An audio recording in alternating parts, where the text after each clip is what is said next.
देखो कितना बढ़िया प्रश्न आया।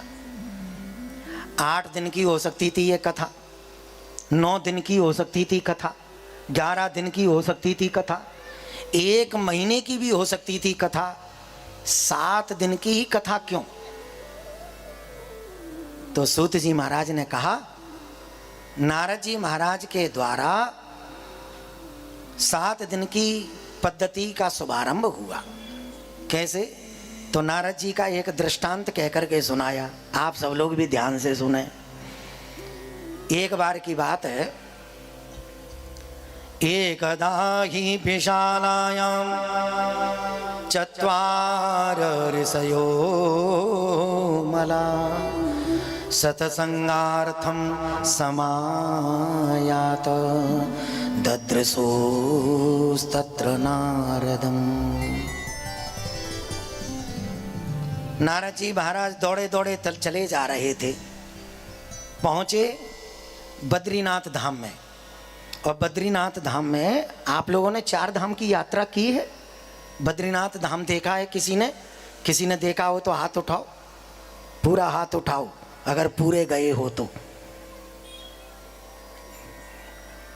बाप रे, कोई नहीं गया। तो संकोच में क्यों उठा रही हो? ऐसे उठाओ। वाह, एक माता जी ने उठाया। बद्रीनाथ धाम बड़ा रमणीक स्थल है। नर नारायण भगवान वहां विराजमान है। नारद जी महाराज को 4 ऋषि वहां बैठे मिले, सनक, सनंदन, सनातन और सनत कुमार। चारों ऋषियों ने नारद जी महाराज को देख करके कहा, कथम ब्रह्मंदीन मुखः कुतः चिंतातुरो भवान। आपका मुख मलिन क्यों है? चिंता से युक्त क्यों है आपका चेहरा? आपकी आंखों में आंसू, आपके रोने का कारण बताओ। आपको हम बताएं, आप और हम सब लोगों की आंखों में भी आंसू होते हैं कभी कभी, लेकिन आप और हम लोगों की आंखों में आंसू परिवार के लिए होते हैं, या कोई दुख आ जाता है तब होते हैं। लेकिन संत की आंखों में आंसू परिवार के लिए नहीं होते। संत की आंखों में आंसू कब आते हैं? जब वो दुनिया को दुखी देखता है, उसी को तो महात्मा कहते हैं। अपने दुख से दुखी होकर के तो दुनिया रो रही है, लेकिन दूसरों को दुखी देख करके रोए, वही इस समाज में सबसे बड़ा संत है, सबसे बड़ा साधु है। नारद जी की आंखों में आंसू इसलिए थे क्योंकि दुनिया को दुखी देखा, इसलिए संतों को हितकारी कहा है। संत से बड़ा कोई हितकारी नहीं है। आपका पड़ोसी आपका हितकारी नहीं हो सकता, आपके परिवार वाले भी आपके हितकारी नहीं हो सकते, क्योंकि परिवार भी स्वार्थ में जीता है। जब तक आप कमा रहे होते हैं तो आपका सम्मान होता है, लेकिन जिस दिन आपका शरीर शिथिल हो जाता है, काम काज का नहीं होता, तो वही परिवार वाले आपकी इज्जत करना कम कर देते हैं। तो वो आपके हितकारी नहीं है, संत हितकारी होते हैं। संत परम हितकारी जगत मही, संत परम हितकारी। संते परम, संत से बड़ा कोई हितकारी नहीं संसार में। जगत मही संते परम हितकारी। हो संत परम हितकारी जगत मही, संत परम हितकारी। संते परम हितकारी जगत मही, संते परम हितकारी। त्रिगुणातीत फिरे तन त्यागी, त्रिगुणातीत फिरे तन त्यागी। त्रिगुणातीत फिरे तन त्यागी। त्रिगुणातीत फिरे तन त्यागी। रीत जगत से न्यारी, हाँ रीत जगत से न्यारी। ब्रह्मानंद संतन की सोबत, ब्रह्मानंद संतन की सोबत, ब्रह्मानंद संतन की सोबत, ब्रह्मानंद संतन की सोबत। प्रगटे कृष्ण मुरारी जगतमय संत परम हितकारी, संत परम हितकारी जगत में संत परम हितकारी। ओ संत परम हितकारी जगतमय संत परम हितकारी।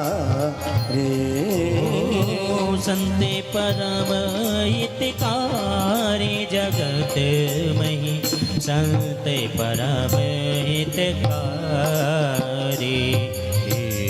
बोलो संत भगवान की जय। संत न होते जगत में तो जर जातो संसार। अगर इस दुनिया में संत नहीं होते तो हम लोग जल मरते। कौन सी अग्नि में जल मरते? द्वेष की अग्नि में जल मरते, ईर्ष्या की अग्नि में जल मरते।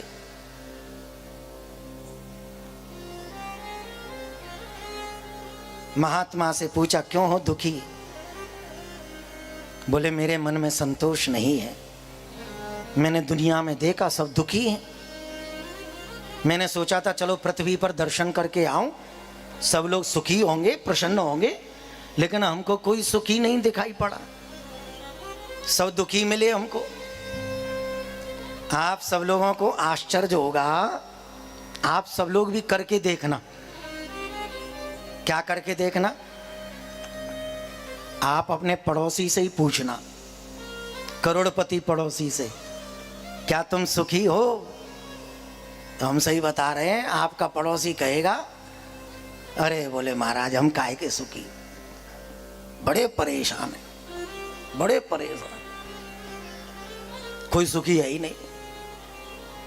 बड़े ही बढ़िया दाल रोटी चल रही है, दोनों समय का भोजन मिल रहा है उसको, पहनने को कपड़े मिल रहे हैं, रहने को मकान है, फिर भी कहेगा अरे कुछ नहीं है, रो रहे। कोई तन दुखी, कोई मन दुखी, कोई धन बिन रहत उदास, थोड़े थोड़े सब दुखी, सुखी राम के दास। कोई तन से दुखी है, शरीर में इतनी बीमारी है, बैठ जाए तो उठा नहीं जाता और उठ जाए तो बैठा नहीं जाता। आजकल तो सब लोग 100 लोगों में से 90 लोग घोंटुओं की बीमारी से परेशान। बोलो राधे राधे। आपको आश्चर्य होगा, इस सूरत में हमको आते आते 17 से 18 वर्ष हो गया। कब बीत गए इतने वर्ष पता ही नहीं चला। अरे 8 वर्ष तो आपके इसी गार्डन में हो गए हमको, प्रियंका गार्डन में। ये 9वां वर्ष चालू हो गया। पहले लोग आग मिलते थे महाराज, कोई किसी चीज की पूछता था, कोई किसी चीज की पूछता था, बहुत से मिलते हैं हमको भक्त। अब आजकल कई माताएं, कई भैया लोग मिलते हैं तो क्या पूछते हैं पता है? महाराज गुड़वा बहुत दर्द करते महाराज, घोंटू बहुत दर्द करता। तो हम उनसे कहते हैं आप किसी डॉक्टर को दिखाओ। बहुत दिखाते रहे महाराज, बहुत दिखाते रहे, तो कुछ फायदा नहीं है। अब आप कुछ दे दो महाराज। उनको लगता है ये बहुत बड़े हकीम हैं, बहुत बड़े डॉक्टर हैं। हमको उन लोगों को देख देख करके ये डर लगता है कि हम भी बहुत बैठते हैं, कहीं ऐसा ना हो इनकी बीमारी हमें लग जाए। बोलो राधे राधे। अच्छा, हमने तो एक विकल्प देख लिया है, जैसे ही घोंटू की बीमारी लगी और हम जनशक्ति परिवार से कहेंगे अब तकत खत्म, तो क्या करें महाराज? बोले सोफा सेट डालो, और सोफा पे पैर लटका के बैठेंगे, आगे चौकी कुछ दिखेगा ही नहीं कि महाराज आलती पालती लगा के बैठे हैं कि पैर लटका के बैठे। कहने का तात्पर्य है इस संसार में कोई सुखी नहीं है। दीन कहे धनवान सुखी। किसी गरीब से पूछोगे तो वो कहेगा कि भाई ये बिल्डिंगों में रहने वाले अमीर लोग ये सुखी हैं। अमीरों से पूछोगे तुम सुखी हो तो अमीर लोग कहेंगे बोले हम सुखी नहीं है, ये राजा लोग बहुत सुखी हैं, नेता लोग बहुत पैसा है, गनमैन इनके पीछे पीछे चलते हैं, बाउंसर इनके पीछे पीछे चलते हैं, ये सबसे ज्यादा सुखी है। नेताओं से पूछो तुम सुखी हो? अरे बोले हम सुखी नहीं है, हमसे बड़ा तो इंद्र है, इंद्र ज्यादा सुखी है। इंद्र से पूछा तुम सुखी हो? इंद्र ने कहा हम सुखी नहीं है, हमारे ऊपर ब्रह्मा जी का आदेश चलता है, कब कौन सा ऑर्डर दे दें वही पालन करना पड़ता है। हम सुखी नहीं है, हमसे सुखी तो ज़्यादा ब्रह्मा जी हैं। ब्रह्मा जी से पूछा तुम सुखी हो? ब्रह्मा जी ने कहा हमारे ऊपर नारायण हैं, जो वो आदेश देते हैं हमको पालन करना पड़ता है।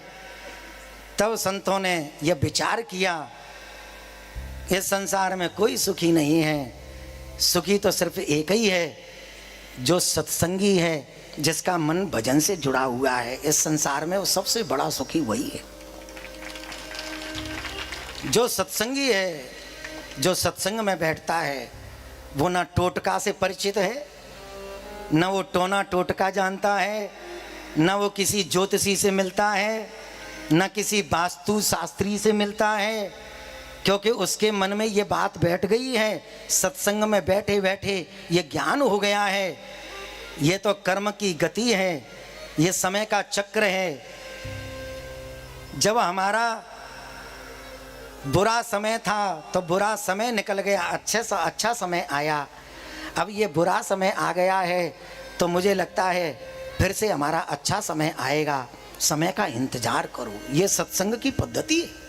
इस दुनिया में कोई ऐसा बाबा जी नहीं है जो तुम्हारे दुखों को दूर कर दे। कोई ऐसा पांडाल नहीं है जैसे पांडाल में तुम्हारे दुखों को दूर किया जाता हो ना।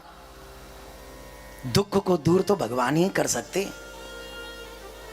अगर इन्हीं लोगों के पास में दुख दूर करने वाली दवाई होती तो पूरे संसार का दुख दूर हो जाता। भाई इनके पास कोई दवाई नहीं है, दवाई तो सिर्फ भगवान के पास में है। कर्म की गति बड़ी बलवती होती है। हम राम कथा बहुत सुनते हैं, लेकिन राम कथा से हमको ये सीख लेनी चाहिए। जब राम राजकुमार थे, राजा के घर में उन्होंने जन्म लिया, जिनके खाने के लिए सैकड़ों पकवान परोसे जाते, उसको भी समय पाने पर, समय आने पर जंगल जंगल भटकना पड़ा। तो हमारे जीवन में कोई दुख संकट आ जाए तो कौन सी बड़ी बात है भाई। राम जी के जीवन में 14 वर्ष का संकट आया, लेकिन 14 वर्ष के बाद में वही राम राजा बन गए। देखो उनके जीवन में फिर से सुख आया। तो ऐसे ही वो राम जी की चर्चा आप लोगों से कहना चाहती है। जब मेरे जीवन में संकट ज्यादा दिनों तक नहीं रहे तो आपके जीवन में भी संकट ज्यादा दिनों तक नहीं रहेंगे, बस समय का इंतजार करो। ये सत्संग की पद्धति। सावधान, किसी ज्योतिषी से पूछोगे 10, 20, 50 हजार रुपया खर्च करवा देगा वो। राहु केतु बैठा देगा, जब करा देगा, 25-50 हजार रुपया खर्च करा देगा। तुम्हारे पैसे खर्च हो जाएंगे, तुम्हें लगेगा अब शनि शांत हो गया, और वास्तव में शनि शांत हो जाएगा जब 50 हजार रुपया ठंडे होंगे, तुम भी ठंडे पड़ जाओगे, शनि अपने आप ही उतर जाएगा। बोलो राधे राधे। पहले से ही संकट में थे और संकट में आ गए। पंडित जी का क्या है, पंडित जी तो 50 हजार रुपया रखा जेब में, चल पड़े, लोहे की अंगूठी और पहना गए, सोने की अंगूठी लेके चले गए। बोलो राधे राधे। ये कड़वा सच है, तुम्हें मानना पड़ेगा।